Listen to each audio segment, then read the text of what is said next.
ಆತ್ಮೀಯ ರೈತ ಬಾಂಧವರೇ, ನಾನು ನಿಮ್ಮ ಸಂಜನಾ ಅಗ್ರೋ ಟ್ರೇಡರ್ಸ್ ಮಂಜುನಾಥ್ ಮಾಡುವ ನಮಸ್ಕಾರಗಳು. ಇವತ್ತು ದಾವಣಗೆರೆ ಜಿಲ್ಲೆ ಯಾವುದು ತಾಲೂಕು? ದಾವಣಗೆರೆ ಹದಡಿ, ದಾವಣಗೆರೆ ತಾಲೂಕು ಹದಡಿಲಿದ್ದೀನಿ. ಇವರು TR ಮೂರ್ತಿ ಅಣ್ಣ ಅಂತ. ಇವರೇ ಪರಿಚಯ ಮಾಡ್ಕೊತಾರೆ. ಅಂದರೆ ಇದೇನಾಗಿತ್ತು ಅಂತಂದರೆ, ನನ್ನ ಯೂಟ್ಯೂಬ್ ವಿಡಿಯೋ ನೋಡ್ಕೊಂಡು ಔಷಧಿ ತೊಗೊಂಡೋಗಿ ಬಂದಿದ್ರಲ್ಲಿಗೆ ಇವ್ರ ಆರ್ಥಿಕ ಪರಿಸ್ಥಿತಿ ನೋಡಿ ನನಗೆ ಬೇಜಾರು ಅನಿಸ್ಬಿಡ್ತು. ಯಾಕಂದರೆ ಎಷ್ಟು ಇವತ್ತು ಪರಿಸ್ಥಿತಿ ಎದಗೆಟ್ಟೈತಲ್ಲ ಅಂತ. ಅಂಥ ಸಂದರ್ಭದಲ್ಲಿ ನಾನು ಔಷಧಿ ಕೊಟ್ಟು ಕಳಿಸಿದ್ದೆ. ಅವತ್ತು ನಂಗೆ ಮಾತಾಡಿದ್ದೆಲ್ಲ ಮರ್ತೋಗಿದ್ದೆ. ಮತ್ತು ಎರಡನೇ ಟೈಮು ನಾನು ಇನ್ನೊಂದು ಸರಿ ಔಷಧಿ ಹೊಡಿಬೇಕಂದ್ರೆ ಪಾಪ ಹೊಡೆದ್ರು. ಇವತ್ತು ನಾನು ಈ ಕಡೆ ದಾವಣಗೆರೆ ಫುಲ್ ಅಡ್ಡಾಡ್ತಾ ಇದ್ದೆ. ಆನ್ ದ ವೇ ಇವರು ನೋಡ್ಕೊಂಡೇ ಹೋಗ್ಬೇಕನ್ನೋ ಉದ್ದೇಶಕ್ಕೆ ಬಂದೀನಿ. ಇದರ ಒಂದು ಅನಿಸಿಕೆ ಅವ್ರು ಹೇಳ್ತಾರೆ, ಮೊದಲು ಏನಾಗಿತ್ತು ಈಗ ಚೆನ್ನಾಗೈತೆ ಅಲ್ಲ ಅನ್ನೋದು. ನಾನು ಆಮೇಲೆ ಮಣ್ಣಿನ ಗುಣಧರ್ಮ ಬಗ್ಗೆ ಹೇಳ್ತೇನೆ. ಮೂರ್ತಣ್ಣರ ಮಾತಾಡಿ. ಎಲ್ಲ ಇದು ಈ ಥರ ಆಗಿ ಎಲ್ಲ ಹೋಗ್ಬಿಟ್ಟಿದ್ದೆವು ಸರ್. ನಿಮ್ಮ ಹತ್ರ ಬಂದು ಔಷಧಿ ತಗೊಂಡು ಸರ್. ಔಷಧಿ ತಗೊಂಡ್ಮೇಲೆ 2 ಸತಿ ಹೊಡೆದೆ. ಪರವಾಗಿಲ್ಲ ಅನ್ನಿಸ್ತು ನನಗೆ, ಪರವಾಗಿಲ್ಲ ಅನ್ನಿಸ್ತು. ಅದಕ್ಕೆ ಮತ್ತೆ ನಾನು ಇನ್ನೊಂದು ಸತಿ ಹೊಡೆಯೋಣ ಅಂತಂದು ಕೇಳಿದೆ. ಅಷ್ಟರೊಳಗೆ ನೀವೇ ಬರ್ತೇವೆ ಹೊಲಕ್ಕೆ ಅಂದ್ರಿ. ಅಲ್ಲಿಗೆ ನಾನು ಆಯ್ತು ಸಹ ಅಂತಂದೆ. ಪರವಾಗಿಲ್ಲ, ಈ ಥರ ಬಂದದಾವ. ಈಗ ಹೋದ ಗಿಡ ಅಂತೂ ಈ ಥರ ಬಂದದಾವ ನನಗೆ. ಅಂದ್ರೆ ಮೂರ್ತಣ್ಣರೇ, ಔಷಧಿ ಹೊಡೆಯೋದಕ್ಕಿಂತ ಮೊದ್ಲು ಹಿಂಗೆಲ್ಲ ಇದ್ದು ವಿಡಿಯೋದಾಗ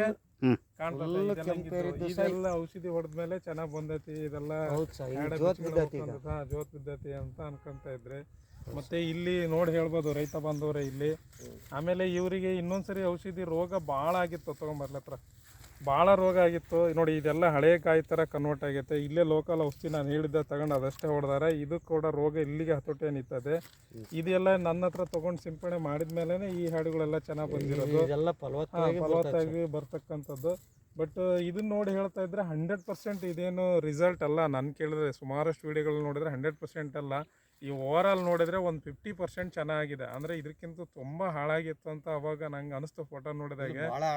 ಹಾಂ, ಇಲ್ಲೊಂದು ಗಿಡ ನೋಡಿ, ಇದು ಎಲ್ಲ ಫುಲ್ ಕಡಿಯೋದೇ ಬೇಡ, ಇದು ಬರ್ತದೆ ಅಂತ ನಾನು ಹೇಳಿದ್ದೆ. ಇದು ಚಿಗುರಿದ್ದು ಕಾಣ್ತದೆ ನಿಮಗಿಲ್ಲಿ, ಆದರೆ ಕ್ರಾಸಾಗಿ ಬರ್ತಾ ಇದೆ. ಸೊ ಈ ಹೊಲದಲ್ಲಿ ಭಾಳ ಡ್ಯಾಮೇಜ್ ಏನಾಗುತ್ತೆ ಅಂದರೆ, ಈ ಕಡೆ ಬನ್ನಿ, ಇದೇನಾಗುತ್ತೆ ಅಂದರೆ ಈ ರೀತಿ. ಅಂದರೆ ಇದೆಲ್ಲ ನೋಡಿ, ಇದೆಲ್ಲ ಓಲ್ಡ್ ನೋಡಿ, ಇಂಥದ್ದು ಭಾಳ ಡ್ಯಾಮೇಜ್ ಇದೆ. ಇದು ಈ ಹೊಲದಲ್ಲಿ ಮೊದಲಿಂದನೂ ಇದು ಪಾಳು ಬಿದ್ದು ಭೂಮಿ ಥರ ಆಗಿಬಿಟ್ಟು ಇದೆಲ್ಲ ಡ್ಯಾಮೇಜ್ ಫುಲ್ ಆಗಿದೆ. ಇಂಥದ್ದು ಎಲ್ಲ ಗಿಡಗಳಲ್ಲಿ ಆಲ್ಮೋಸ್ಟ್ ಅಲ್ಲಿ ಕಾಣ್ತಾನೆ ಐತೆ. ಇಲ್ಲಿ ನೋಡೋದಾದರೆ ಮತ್ತೆ ಬರೀ ಮುಟ್ಟಣ ಮತ್ತೆ ತೋರಿಸ್ತಾ ಗಿಡ ಗಿಡಗಳೇ ಭಾಳ ಇದಾವೆ. ಇಲ್ಲಿ ನೋಡಿ, ಇದೆಲ್ಲ ಔಷಧಿ ಹೊಡೆದ್ಮೇಲೆ ಚೆನ್ನಾಗಿ ಬರ್ತಕ್ಕಂಥದ್ದನ್ನು ಗಮನಿಸ್ಬೋದು. ನೋಡಿ, ಇಲ್ಲಿ ಚೆನ್ನಾಗಿ ಬರೋದು. ಆದರೆ 100% ರಿಸಲ್ಟ್ ಇನ್ನೂ ರೀಚ್ ಆಗಿಲ್ಲ. ಈ ಹೊಲದಲ್ಲಿ ಈ ರೀತಿ ಡ್ಯಾಮೇಜ್ ಆಗಿರೋದೇ ಭಾಳ ಐತೆ. ಹಿಂಗೆ ಇದೆಲ್ಲ ಕೃಷಿ ಇಲಾಖೆಯರು ಬಂದ್ರು, ಏನ್ ಬಂದ್ರು ಇಲ್ಲ. ಕೃಷಿ ಇಲಾಖೆಯರು ಬಂದಿದ್ರ? ಬೀಜ ಸುಮಾರು ಇರ್ಬೇಕು ಅಂದ್ರಿ. ಇದ್ರ ಬೀಜ ಮೊದ್ಲಿಗೆ ನಮ್ಮ ಅಂಗಡಿ ಬರೋಕ್ಕಿಂತ ಮೊದಲಿಗೆ. ಈಗ ನನ್ನ ಹತ್ರ ಬಂದ್ಮೇಲೆ ಅವ್ರು ಬಂದಿಲ್ಲ. ಈಗ ಅಲ್ಲ, ಅವ್ರು ಬಂದಿಲ್ಲ. ಅವ್ರು ನೋಡ್ಕೊಂಡು ಹೇಳೋದ್ಮೇಲೆ ನಮ್ಮ ಹತ್ರ ಬಂದಿರ್ತಾನೆ. ನೀವು ಅದು ಹೊಡೆದ್ಮೇಲೆ ನಿಮಗೆ ಏನೋ ಒಂಥರ ಖುಷಿ ಅನ್ಸುತ್ತೆ. ಹೌದಾ? ಅದಿಲ್ಲ, ನಮ್ದು ಏನಪ್ಪ ಉದ್ದೇಶ ಅಂತ ಅಂದ್ರೆ ನೋಡಿ, ಈಗ ನಾನು ಇದು ಕಣ್ಣಾರ ನೋಡಿದೆ. ಹೇಳ್ತಾ ಇದ್ದೆ ನಾನು, ಇಲ್ಲಿ ಬಂದದ್ದು ಏನು ಆಗೈತೆ ಅಂದ್ರೆ, ಆತ್ಮೀಯ ರೈತ ಬಾಂಧವರೇ, ನಿಮಗೆ ಕಾಣ್ತದೆ, ತಗೊಂಬರ್ಲಿ ಹತ್ರ ನೋಡಿ. ಕೃಷಿ ತಜ್ಞರು ಹೇಳಿದ್ರು, ಇದರಲ್ಲೆಲ್ಲ ಇದು ಬೂದಿ ಕಲರ್ ಎಲ್ಲ ಕಾಣ್ತಾ ನೀಟಾಗಿ ಕ್ಯಾಮ್ರಾದಾಗ. ಇದು ನೋಡಿ, ಇದೆಲ್ಲ ಬೂದಿ ಕಲರ್ ಎಲ್ಲ ಕಾಣ್ತದೆ. ಅಂದರೆ ಇದು ಮಣ್ಣಿಂದು ಡಿಫೆಕ್ಟ್ ಭಾಳ ಐತೆ. ಇವರು ಮೂರ್ತಣ್ಣ, ಹೆಚ್ಚಾಗಿ ನೀವು ಯಾರು ಕೆರೆ ನೀರನ್ನ ಯೂಸ್ ಮಾಡ್ತೀರಾ? ಇಲ್ಲ ಸರ್, ಈಗ ಹೊಳೆ ನೀರು ನಿಮಗೆ ಭದ್ರಾ ಡ್ಯಾಮಿಂದ ಬರೋದು. ನೋಡಿ, ಎಂತ ಅಂದ್ರೆ ಹೊಳೆಗಳಲ್ಲಿ ಇರ್ತಕ್ಕಂತಹ ನೀರಲ್ಲೂ ಕೂಡ ಏನೋ ಲವಣಾಂಶಗಳು ಜಾಸ್ತಿ ಆದಾಗ ಅದು ಭೂಮಿಗೆ ಬೆರೆತ್ರೆ ಇವು ಪೋಷಕಾಂಶಗಳು ಸರಿಯಾಗಿ ಸರಬರಾಜು ಆಗಲ್ಲ ಇದು. ಸೊ ಹಾಗಾಗಿನೇ ಇದು ಸೈಂಟಿಫಿಕ್ ಆಗಿ ಮೇಲ್ಗಡೆ ಹೇಳಕ್ಕೆ ಆಗ್ತಾ ಇಲ್ಲ. ಯಾವುದೇ ಹೊಲದಲ್ಲಿ ನೀರು ಹಾಸಿದ ಕೂಡಲೇ ಬೂದಿ ಕಲ್ಲರು ನಿಮಗೆ ಮೇಲ್ಗಡೆ ಮಣ್ಣಿನ ಸ್ಟ್ರಕ್ಚರ್ ಕಾಣ್ತೈತೆ ಅಂತ ಅಂದರೆ ಅದು ಅತಿ ಹೆಚ್ಚು ಗೊಬ್ಬರವನ್ನು ಯೂಸ್ ಮಾಡಿರ್ತಾರೆ, ರಾಸಾಯನಿಕ ಗೊಬ್ಬರಗಳನ್ನು. ನಾನು ಆ ರೀತಿ ಗಮನಿಸಿದ್ದೆ.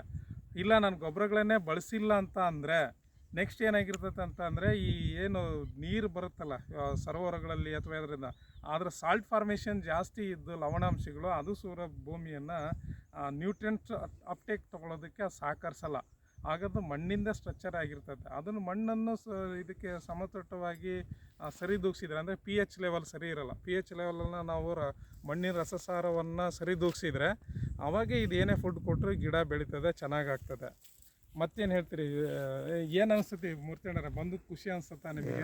ಖುಷಿ ಅನಿಸ್ತದೆ. ನೀವು ಅಲ್ಲಿಂದ ಬಂದಿದ್ದೀರಿ, ಖುಷಿನ ನಿಮ್ದ ಬಳಸ್ತೇವೆ ಅಂತ ಹೇಳ್ತಾನೆ. ಹಾಂ, ಆಗ್ಲಿ ನಮ್ದೇನಿಲ್ಲ ಒಟ್ಟು ಅದೇ ನೋಡಿ ರೈತ ಬಾಂಧವರು ಪ್ರತಿಯೊಂದು ಗಿಡದಲ್ಲೂ ಇದು ಕಾಂಡ ಏನಾಗ್ಬಿಟ್ಟಿದೆ ಹಿಂಗೆ ಡ್ಯಾಮೇಜ್ ಆಗಿಬಿಟ್ಟಿದೆ ಹಿಂಗೆ ಈ ಡ್ಯಾಮೇಜ್ ಹಿಂಗೆ ಆಗಿರೋದ್ರಿಂದ ಇದು ಸರಿಯಾಗಿ ಎಳ್ಕೊಳಕ್ಕೆ ಆಗ್ತಾ ಇಲ್ಲ ಇರುವೆಗಳು ಎಲ್ಲ ಇರಿಬೆ ಸೋಸ್ತದ್ದು ಅದನ್ನ ಹೌದಾ ಇರಿಬೆ ಪೌಡರ್ ಎಲ್ಲ ಹಾಕಿದೆ ಇರಿಬೆದೆಲ್ಲ ಹೊಡೆದೆ ನೋಡ್ರಿ ಎಷ್ಟು ಉದ್ದ ಬರ್ತಾ ಐತೆ ಇದು ಎಲ್ಲ ಇದೇನು ಇಲ್ಲಿಂದ ಈ ಕಡೆ ಐತಲ್ಲ ಇದೆಲ್ಲ ಔಷಧಿ ಹೊಡೆದ್ಮೇಲೆ ಬಂದಿರೋದು 2 ಸರಿ ಔಷಧಿ ಸಿಂಪಡಣೆ ಮಾಡಿದಾರೆ ಹೌದು ಸರ್ ಒಂದ್ಸರಿ ಕಂಫರ್ಟಬಲ್ ಆಗಿ ಕೊಡೋಣ ಇಲ್ಲಿ ಕಾಣ್ತದೆ ನೋಡಿ ಇಲ್ಲಿ ಎಲ್ಲ ಗಿಡಗಳು ಏನಾಗುತ್ತೆ ಅಂದ್ರೆ ಅದೇ ಇದೇ ರೀತಿ ಹಿಂಗೆಲ್ಲ ಡ್ಯಾಮೇಜ್ ಆಗಿಬಿಟ್ಟಿದೆ ಹಿಂಗೆ ಇದೆಲ್ಲ ಕಾಂಡ ಹಿಂಗೆ ಕಾಂಡ ಡ್ಯಾಮೇಜ್ ಆಯ್ತು ಅಂತ ಅಂದರೆ ಅದಕ್ಕೆ ಪೋಷಕಾಂಶಗಳು ಹೆಂಗೆ ಸರಬರಾಜು ಆಗ್ತದೆ ಸರಿ ಆಗಲ್ಲ ಇದು ಕಾಲಕ್ರಮೇಣ ಇದು ಇಲ್ಲಿಗೆ ನಿಂತ್ಕೊಂಡು ಕೊಳಿಲಂಗೆ ನೋಡ್ಕೊತ ಇದ್ದರೆ ಇದು ಅಡ್ಡಿಲ್ಲ ಒಳ್ಳೇದಾಗ್ತದೆ ಇದೇನಾದ್ರು ಕೊಳಿತಾ ಇತ್ತು ಅಂತ ಅಂದರೆ ಅದಕ್ಕೆ ತಕ್ಕಂಥ ಪರಿಹಾರ ನೀವು ಒದಗಿಸ್ಬೇಕಾಗತ್ತೆ ಅದಕ್ಕೆ ಇಲ್ಲಿ ನೋಡಿ ಇದು ಔಷಧಿ ಸಿಂಪಡಣೆ ಮಾಡಿದ ಮೇಲೆ ಏನಾಗ್ತದೆ ನಾನು ನಿಮಗೆ ಈಗ ನನ್ನ ತೋರಿಸಿಡ್ರಿ ನೋಡೋಣ